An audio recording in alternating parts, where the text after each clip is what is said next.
Hi friends நம்ம இந்த வீடியோல என்ன பார்க்க போறோம்னா திருமூர்த்தி மலை தான் போக போறோம்.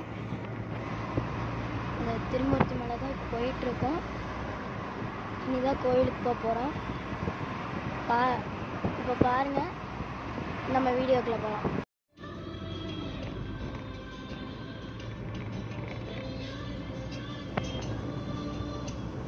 फ्रेंड्स பாருங்க இப்போ வந்து திருமூர்த்தி டேமுக்கு வந்திருக்கோம்.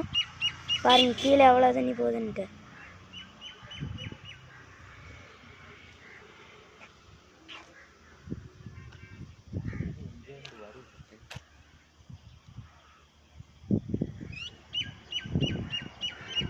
फ्रेंड्स इधर फ्रेंड्स तिरुमूर्ति मலை डैम इधर पेरी डैम तन्नी ओद पाருங்க என்ன ஃபோர்ஸா போகுது.